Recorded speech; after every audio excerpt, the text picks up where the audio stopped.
esta noche vamos a estudiar la palabra de nuestro Dios y quiero que tomemos la palabra de Dios en el libro del profeta Isaías.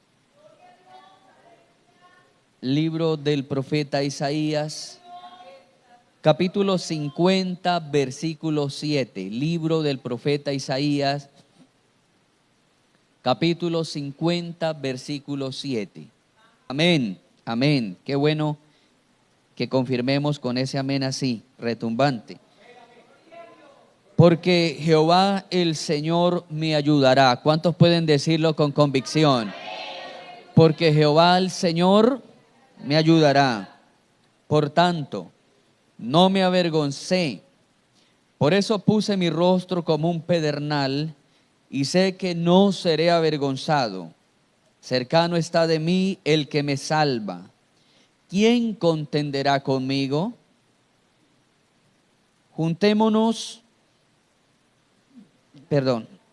¿Quién contenderá conmigo? Juntémonos. ¿Quién es el adversario de mi causa? Acérquense a mí. He aquí que Jehová el Señor me ayudará. ¿Quién hay que me condene? He aquí que todos ellos envejecerán como ropa de vestir, serán comidos por la polilla. Amén. En esta noche vamos, amados hermanos, a compartir bajo el tema Dios te quiere ayudar. ¿Cuántos pueden creer que Dios nos quiere ayudar? ¿Y cuántos le pueden decir a la persona que tiene al lado, Dios te quiere ayudar? Gloria a Dios. Iglesia, Dios te quiere ayudar. Amigo, Dios te quiere ayudar. Joven, Dios te quiere ayudar. Líder de la iglesia, Dios te quiere ayudar. Ujieres de la iglesia, Dios los quiere ayudar. Amén. Los pastores también Dios los quiere ayudar. Qué bueno, amados hermanos, que Dios tenga ese sentimiento hacia nosotros. Dios siempre ha tenido ese deseo de ayudarnos. Aunque no se quieran dejar ayudar, Dios siempre quiere ayudarnos a nosotros. Una cosa es que el ser humano no se quiera dejar ayudar, pero el sentimiento de Dios es siempre querernos ayudar. Yo recuerdo, amados hermanos, cuando yo era niño y de pronto llegaban a la vereda donde yo me crié, llegaban las brigadas del hospital, las brigadas de vacunación. Y recuerdo que habían algunos mitos entre algunas familias, que tras de las vacunas venían las enfermedades. Y estaba ese mito entre algunas poquitas familias. Y entonces cuando llegaban las brigadas de vacunación, la profesora lo hacía de forma muy callada. Estábamos en la clase cuando de inmediato era que aparecían algunos padres de familia alrededor de la escuela y de pronto llegaba el personal del hospital. Y la profesora de inmediato cerraba las puertas del salón y entonces de inmediato la profesora presentaba a los señores que iban con la vacunación, especialmente la promotora del pueblito. Ella se paraba y presentaba a 2 o 3 personas más. Y cuando decía que iba, de inmediato empezaban los niños de esas familias a pararse y a treparse por las ventanas a querer escaparse. No podían hacerlo porque eran barrotes de metálicos. Y se vivía, hermano, una hecatombe en ese salón porque algunos, cuando ya estaban un poco más grandes, hasta cuadernos les tiraban. Los niños, algunos 4 o 5 niños, se rebelaban a no dejarse vacunar.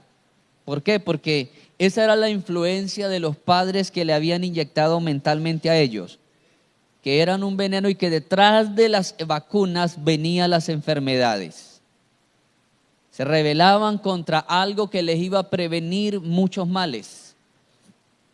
Finalmente prevalecía la fuerza de los adultos porque los tomaban a la fuerza y los vacunaban a la fuerza. Y normalmente era muy común que al otro día llegaran los padres o los familiares a hacer reclamos.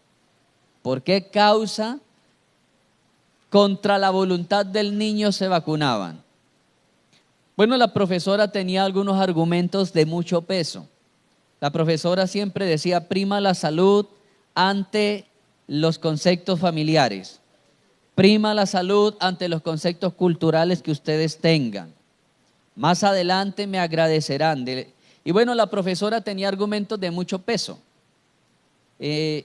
Entonces, esas son las mentalidades, hermano, atrasadas cuando uno no concibe que alguien quiere hacerle un favor a uno.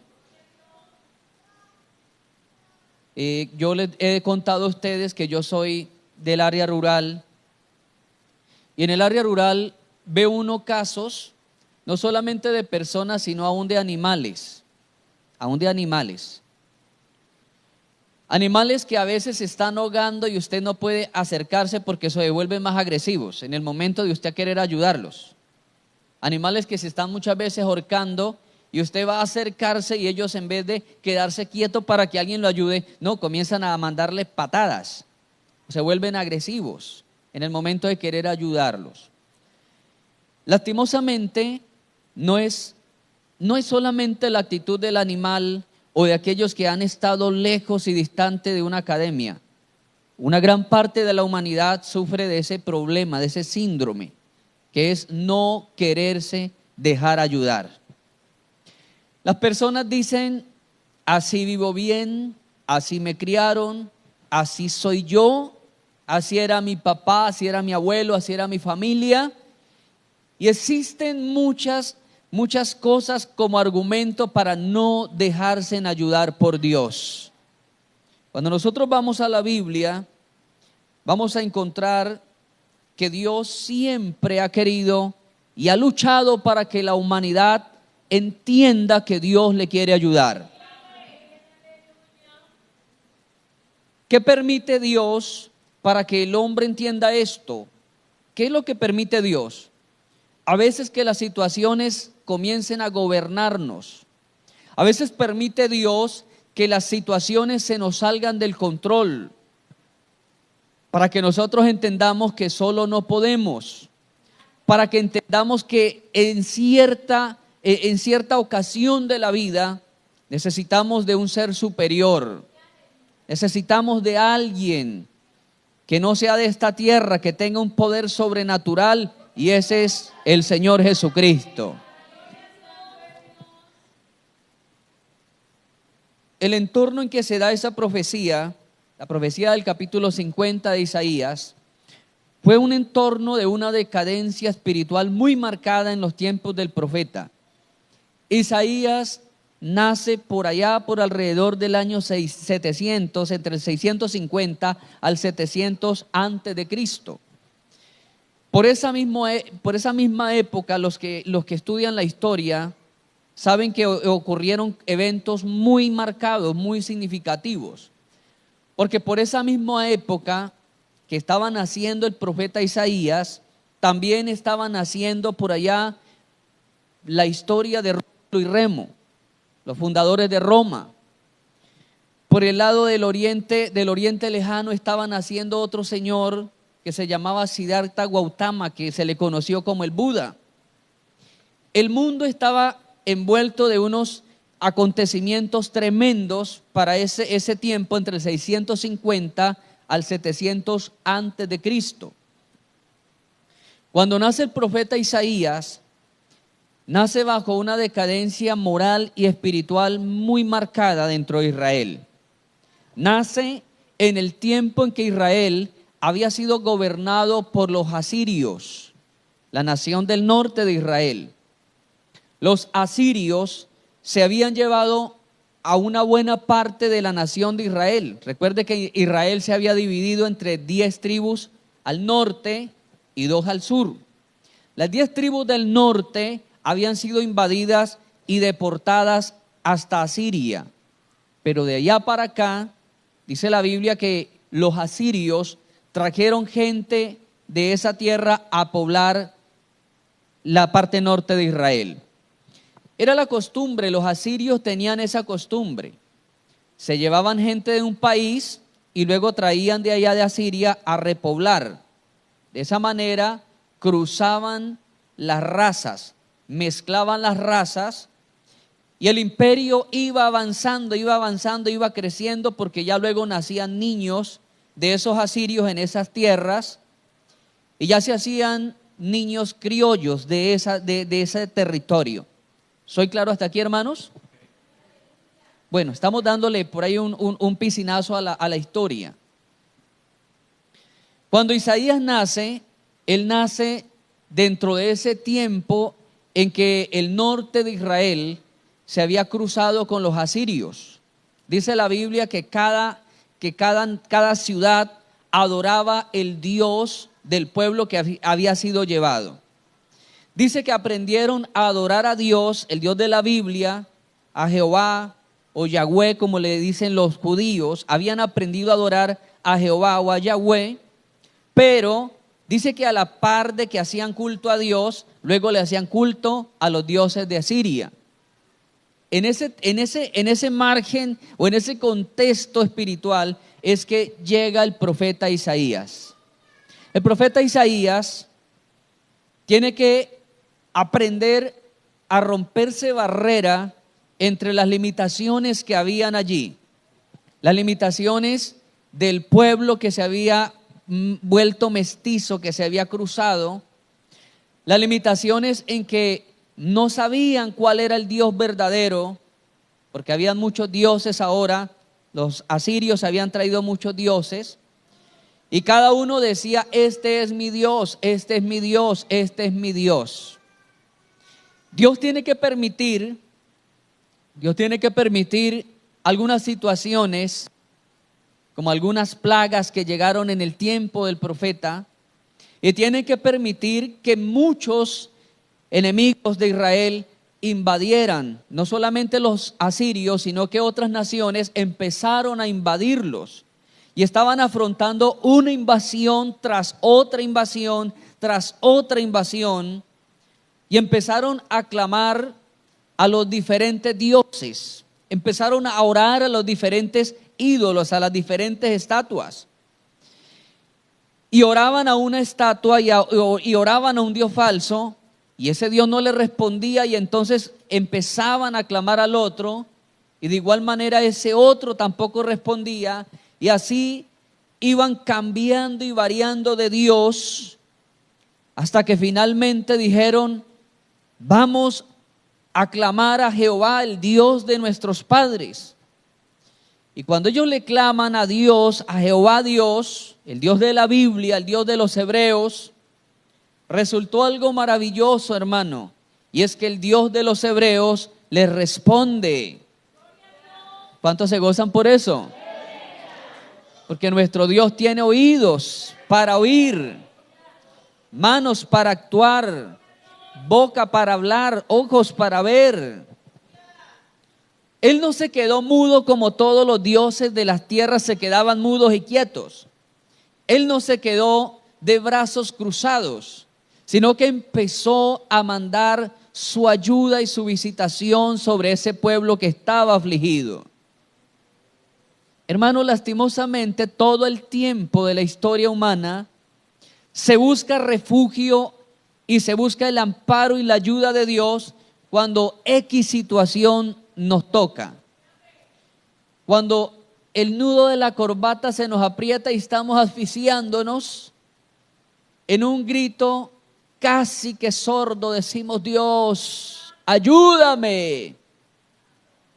No debiera ser así, porque el favor y el socorro de Dios en todo tiempo está presente. El socorro del Señor siempre está a la orden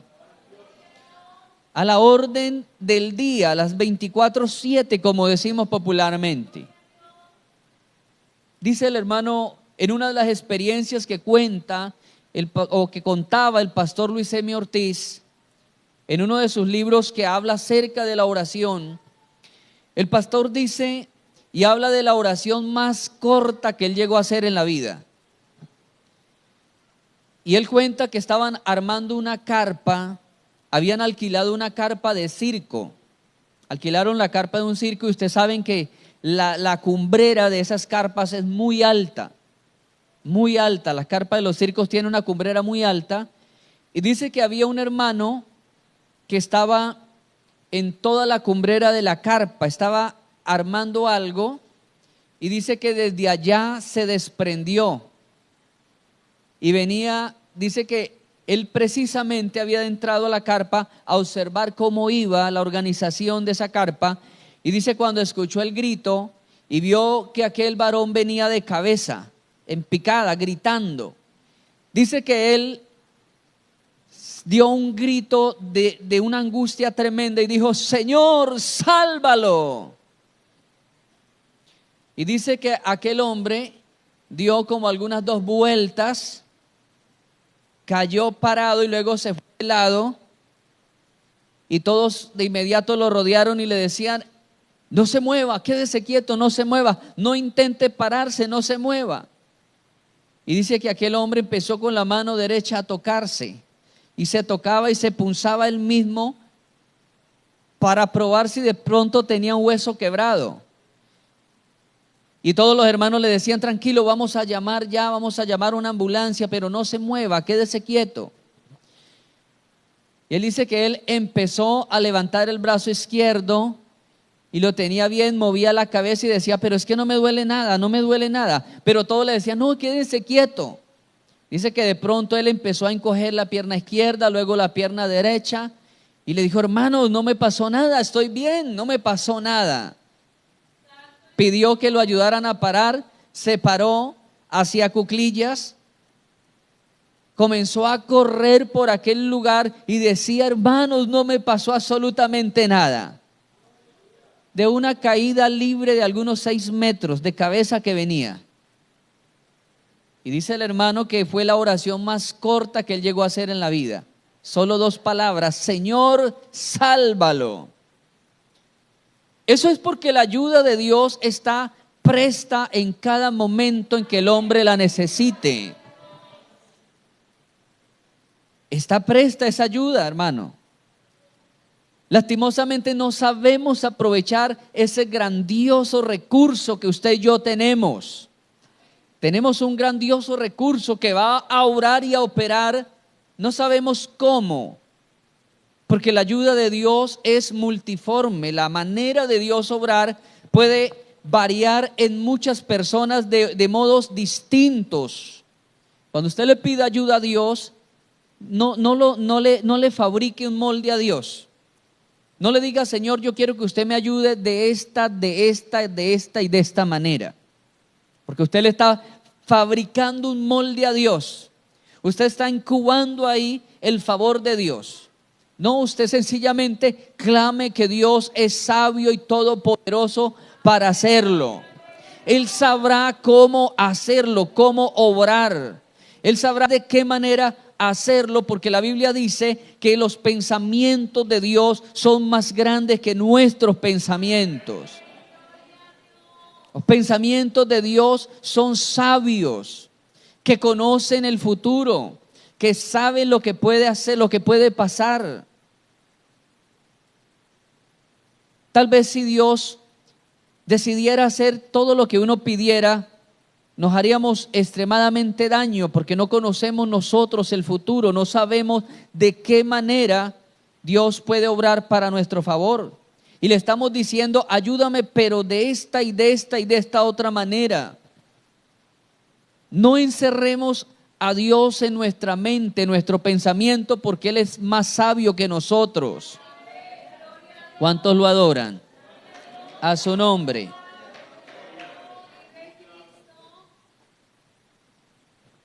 El capítulo 1 del profeta Isaías dice, el versículo 2, mire el contexto en que se desarrolla esa profecía. Capítulo 1, versículo 2 dice: oíd cielos y escucha tú, tierra, porque habla Jehová. Crié hijos y los engrandecí, y ellos se rebelaron contra mí. El buey conoce a su dueño, y el asno el pesebre de su señor. Israel no entiende, mi pueblo no tiene conocimiento. Oh gente pecadora, pueblo cargado de maldad, generación de malignos, hijos depravados, dejaron a Jehová, provocaron a ira al Santo de Israel, se volvieron atrás. Hermano, esa era la condición moral y espiritual en que estaba el pueblo cuando profetizó Isaías. La historia dice que profetizó alrededor de 40 años entre la nación del norte y la nación del sur. 40 años. La historia dice que muere a mandato del rey Manasés, un rey bastante malo que tuvo la nación de Judá. Dice que murió lacerado de golpes, de muchos golpes, murió el profeta Isaías. Algo que siempre podemos notar en el libro del profeta Isaías, hermanos, es que es un libro que tiene los dos perfiles de la literatura. Tiene el perfil de la historia y tiene el perfil de la profecía. La historia es lo que pasó y la profecía es lo que ha de venir. Isaías tiene esos dos perfiles. Es un libro integral, es un libro que contiene el pasado pero nos muestra el futuro. ¿Cuántos alaban a Dios por eso, hermano? El Señor le decía a Jerusalén que Él quería ayudarlo. El versículo 7 dice, porque Jehová el Señor me ayudará, por tanto no me avergoncé. Por eso puse mi rostro como un pedernal. Puso su rostro como algo firme. Puso su rostro como algo que no mostraba miedo. El profeta profetizó en medio de algunos 5 reinos, durante el periodo de algunos 5 reyes, y la mayoría de esos reyes fueron reyes que persiguieron a los profetas, que estaban en contra de los profetas. Sin embargo, el profeta entendía que Dios lo había llamado y que Dios lo iba a ayudar en ese oficio, tanto que dice que el rostro de él estaba firme, que el rostro de él no estaba cargado de miedo. Es que, amado hermano, cuando uno confía en la ayuda de Dios, uno no tiene por qué andar temiendo a las situaciones que el diablo le levante a uno. Ser prudente es una cosa, pero ser miedoso es otra. Entonces no hablamos de irnos al extremo de hacer lo que queramos, porque también hay una frontera, hay un hilo marcado que se llama también prudencia. Pero una cosa es la prudencia y otra cosa es el miedo. El profeta dice, yo no me avergonzaré porque tengo mi rostro firme, porque confío que Dios me va a ayudar. Al contrario que cuando uno no confía en Dios, el rostro de uno no está firme. El rostro no demuestra victoria, sino el rostro demuestra luto, dolor, tristeza. Cuando una persona está en amargura, en tristeza, su rostro es bajo, su rostro está decaído, su rostro está demacrado. Pero cuando uno empieza a confiar en Dios, hasta el rostro Dios le cambia. Hasta el rostro, amado hermano. Mire, yo conozco muchas personas que han recibido a Dios y al cabo de algunas semanas o algunos meses, uno mira a esa persona y uno dice, ¿cómo se ve de diferente esa persona? ¿Cómo ha cambiado esa persona? Porque la Biblia dice que con la alegría del corazón el rostro se hermosea. Es maravilloso, hermano, maravilloso. Y uno mira las fotos de personas, las personas miran las fotos y dicen, uy, pero yo hace 10 años era más viejito que ahora. Yo me veía más viejo hace 10 años, hace 15 años me veía más viejo. Porque ahora el Señor le ha llenado de alegría el corazón. Y la Biblia dice que con la alegría del corazón el rostro se hermoseará. Por eso si usted no quiere verse viejito, viva alegre más bien. Si usted no quiere verse malacaroso, amado hermano, alégrese, gócese en la salvación que Dios le da. ¿Cuántos alabamos el nombre de Cristo? Hay firmeza en la ayuda de Dios. El Salmo 125 nos habla de esa firmeza maravillosa. El Salmo 125 dice, los que confían en Jehová. Oiga esto, hermano, qué promesa tan tremenda. Los que confían en Jehová son como el monte de Sión, que no se mueve, sino que permanece para siempre. ¿Sabe, amado hermano, que yo estudiando esa historia, o la historia de Jerusalén, encontré un dato que yo quiero leérselo, hermano? Porque Dios lo había prometido a través del salmista, que Israel o que Jerusalén permanecería para siempre. Y cuando miro la historia de Jerusalén, hermano, quedo erizado, hermano, de ver cómo las promesas de Dios se cumplen. Yo le apunté, hermano, las veces que Israel o que Jerusalén, perdón, especialmente la ciudad de Jerusalén ha sufrido destrucciones. Ha sido 2 veces destruida totalmente, 2 veces destruida. Ha sido asediada 23 veces por 23 países distintos. Ha sido conquistada 9 veces y ha sido reconquistada 44 veces y ha sido atacada 52 veces. Una ciudad con tantos ataques, con tantas incursiones, hermano, y hasta el día de hoy es la ciudad más anhelada del mundo. Tremendo, hermano, tremendo. Es la ciudad de los deseos de las 3 religiones más grandes del mundo: el judaísmo, el islam y el cristianismo. Las 3 religiones más grandes del mundo, todas tienen que ver con la ciudad de Jerusalén. Todos anhelan tenerla. Todos anhelan estar allá, en Jerusalén.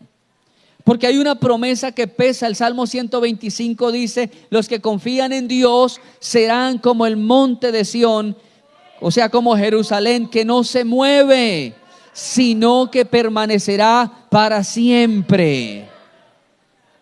Y no solamente permanecerá para siempre el área geográfica, sino también el nombre de Jerusalén. Mire, ese nombre permanece para siempre, por la eternidad. Será será la única ciudad existente del mundo que en la eternidad será mencionada. Porque habrá una ciudad en el cielo llamada la Nueva Jerusalén, preparada para los santos en Cristo Jesús. El Señor no va a preparar una nueva Nueva York, no va a preparar, la ciudad que usted se le venga, una nueva Sydney, una nueva Bogotá, un nuevo México. Ninguna ciudad del mundo en la eternidad va a ser nombrada, pero Jerusalén sí, la Nueva Jerusalén, porque está la promesa que los que confían en Dios permanecerán para siempre como Jerusalén. El que cree en la ayuda de Dios nunca será removido su cimiento. El que confía en la ayuda de Dios nunca será removido allí del lugar donde Dios lo puso, donde Dios lo ha puesto, amado hermano, porque confía en la ayuda de uno grande, de uno poderoso. Ese es Dios, el Dios de los ejércitos. ¿Cuántos alaban su nombre? Uno mira el testimonio de una familia en el libro de Ruth, que era la familia de Elimelech. La familia de Elimelech cruzó por una crisis. Y yo quiero decirle, amado hermano, que todos los seres humanos pasamos por crisis. La Biblia le llama el día malo. En la actualidad se le conocen como crisis Una crisis puede presentarse de tipo familiar. Las familias pasan por crisis. Los hogares pasan por crisis. La paternidad pasa por crisis. Puede presentarse una crisis física, una crisis de salud, una enfermedad, algo incurable, una patología extraña. Puede presentarse una crisis económica, la pérdida del dinero, la pérdida, el fracaso de un negocio, un robo, un atraco. Puede presentarse una crisis psicológica, puede presentarse una crisis emocional.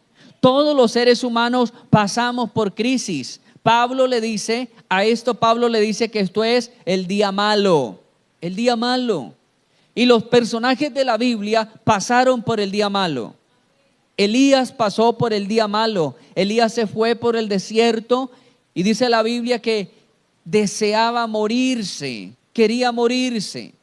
Le pedía el favor a Dios que lo matara. Es una crisis emocional.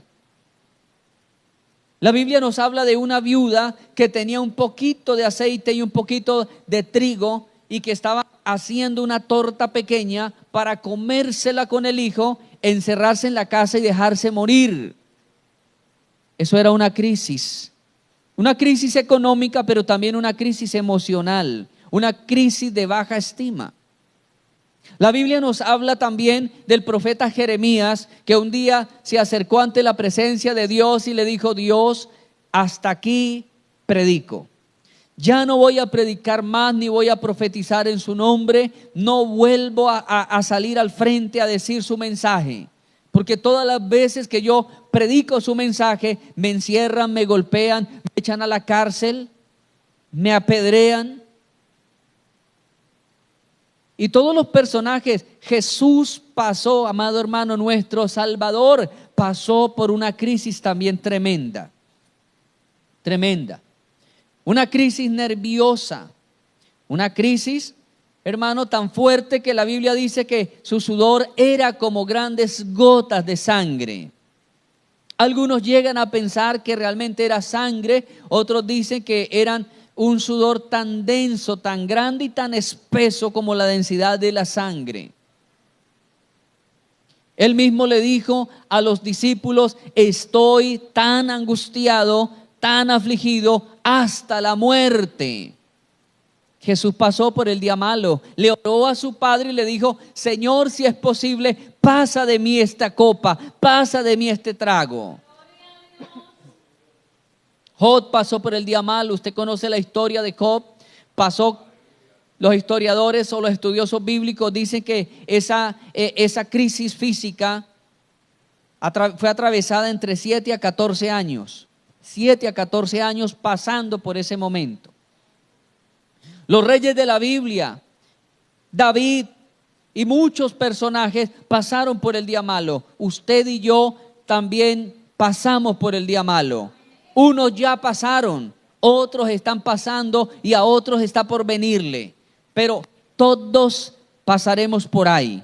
Todos pasaremos por ahí, hermano. Hay tres, según la Biblia, según la palabra de Dios, hay tres partes por donde Dios va a pasar a su pueblo. 3 partes.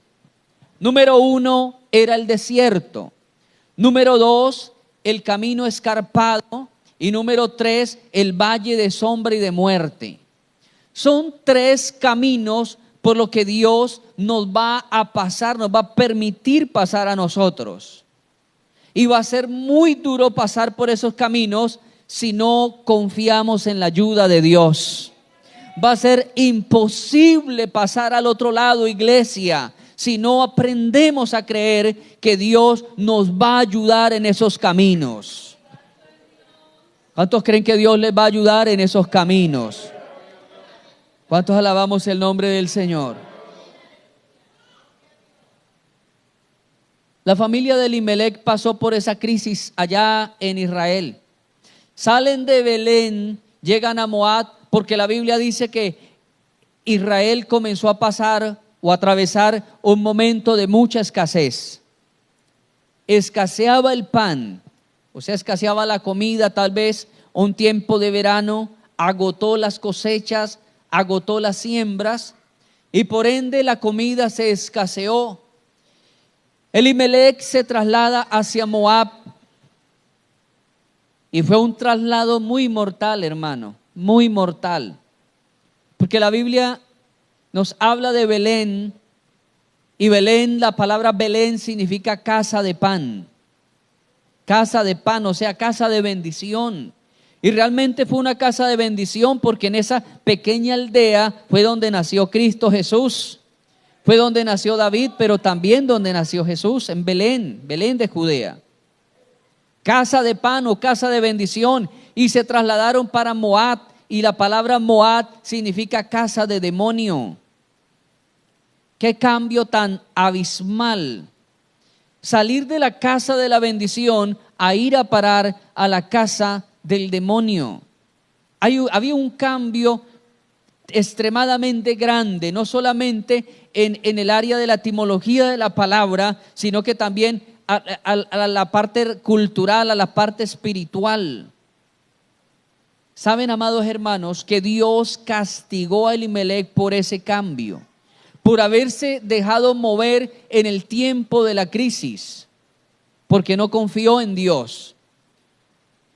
Al no confiar en Dios, Elimelec cambia, porque si usted estudia la Biblia, Elimelec era el hilo conductor para que Cristo naciera. Elimelec estaba en la familia de David. El hilo conductor de la descendencia de Cristo pasaba por Elimelec. Elimelec era descendiente del rey David. Era ascendiente, o sea, era antes. Tenía que a través de Elimelec, uno de los hijos de Elimelec, y continuar así la familia hasta que llegara David y luego llegara Cristo. Pero hermano, cuando Elimelec decide irse, lo que hizo Elimelec fue dejar el plan de Dios botado. Elimelec rechazó esa línea mesiánica. Simultáneamente rechazó la línea mesiánica, porque Cristo no podía nacer en Moab. Jesús no podía, el Mesías no podía nacer en Moab. Le repito, Elimelec era la línea mesiánica. A través de Elimelec tenía que nacer David y tenía que nacer Jesús. Él no entendió ese privilegio. Él no lo entendió. Él desconoció ese propósito y se fue para Moab. Y Dios lo castigó. Y sabe, hermano, ¿quién recibió esa bendición tan maravillosa? Un primo de él, un primo. Se llamaba Booz. Booz no estaba dentro del canal mesiánico. Él no pertenecía directamente a esa línea. Era un primo, no era ni siquiera un hermano, no era un hijo. Era un segundo orden de parentesco. Y como Elimelec abandonó ese proyecto divino, porque se dejó mover, porque no confió en Dios, que en medio de esa crisis Dios le iba a ayudar. Dejó ese propósito a un lado y Dios se lo dio a otro que sí confió en medio de la crisis.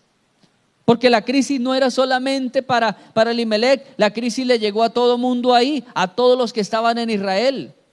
Pero Booz se quedó confiando en Dios. Mira, amado hermano, qué garantías hay cuando usted confía que Dios le va a ayudar. ¿Cree usted que Dios le puede ayudar en su situación? Hoy afirmemos nuestra conciencia y afirmemos nuestra fe. Arráigate, amada iglesia, en aquel pensamiento en que Dios te va a ayudar, en que Dios te puede ayudar. Tal vez su situación ya se salió de control físico, pero cuando al hombre se le sale de las manos las situaciones, ahí es donde aparecen los recursos de Dios. Mientras usted se sienta, amado hermano y hermana, mientras usted se sienta autosuficiente, mientras usted sienta que puede dominar la situación, Dios le va a dejar. porque usted todavía puede maniobrar y usted puede hacer algo, pero en el momento en que las cosas se salgan ya del control, no dude un instante en venir a la presencia de Dios.